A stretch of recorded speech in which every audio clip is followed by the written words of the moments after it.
Hello Sitaram. તો આવી ગયો છે પ્રણવનો નાનકડો એવો વ્લોગ.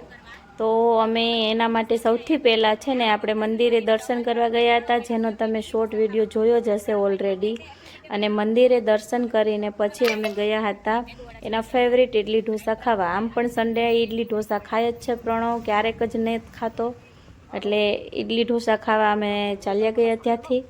અને ઇડલી ઢોસા ખાઈને પછી અમારે બપોરે ઘરે આવી ગયા હતા. અને બપોરે પછી એની બર્થડે ગિફ્ટ માટે ગયા હતા સાયકલ લેવા માટે. પણ સાયકલની પહેલાં પ્રોગ્રામ કર્યો અમે મેકડીમાં જવાનો. તો મેકડીમાં પ્રણવભાઈએ ઓર્ડર આપી દીધો. કોમ્બો જ લઈએ અમે નોર્મલી, એટલે કોમ્બો એને ઓર્ડર કરી દીધો. અને આપણો ઓર્ડર જ્યાં સુધી રેડી થતો હતો ત્યાં સુધી થયું કે ચલો તમને મેકડીનો વ્યૂ બતાવી દઈએ. આમ તો નોર્મલી સેમ જ હોય બધે, પણ થોડું થોડું સ્ટેટ વાઇઝ અલગ હોય, એટલે થયું કે બતાવી આપું. તો આ તો અમે જ્યાં મેકડીમાં આવ્યા હતા ત્યાંનો લુક. ત્યાં સુધીમાં અમારે ઓર્ડર રેડી થઈને આવી ગયો હતો. અને ઓર્ડરમાં હતું આલુ ટિક્કી, બર્ગર અને કોકનું રિપ્લેસમેન્ટ અમે સ્ટ્રોબેરી સાથે કર્યું હતું, અને સાથે હતી ફ્રેન્ચ ફ્રાઈઝ. તો આ હતો અમારો ઓર્ડર. તો અમે બધાએ એન્જોય કરી લીધું બર્ગર સાથે. અને પછી અમે ત્યાંથી આવી ગયા સાયકલના સ્ટોર ઉપર. તો અમે સાયકલ લેવા માટે પહોંચી ગયા હતા. અને ત્યાંથી પછી અમારે ભાઈને જે પસંદ હોય એ સાયકલ લેવાની હતી.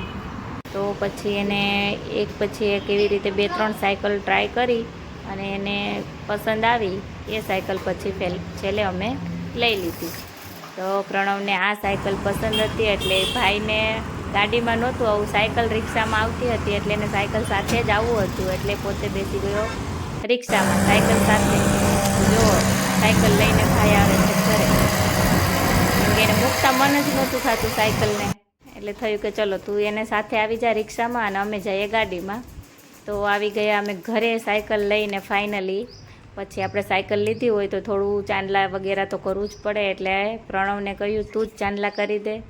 છોકરી હોય કે છોકરો એવું કશું ના હોય ભાઈ, ઘરમાં જે સંતાન હોય ને એ બધા મુહૂર્ત કરે.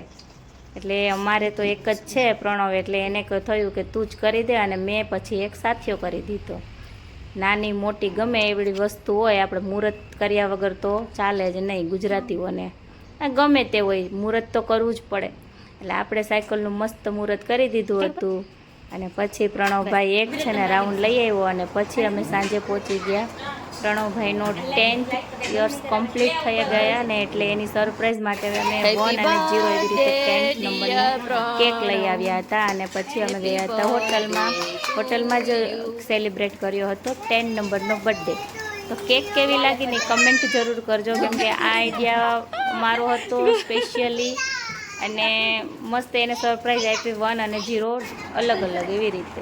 પછી આપણે કેકનું સેલિબ્રેશન કરી લીધું પ્રણવભાઈના બર્થડેનું કેક સાથે. અને પછી વારાફરતી એવી રીતે કેક પણ આપણે જે ખવડાવવાની હોય ખવડાવી દીધી.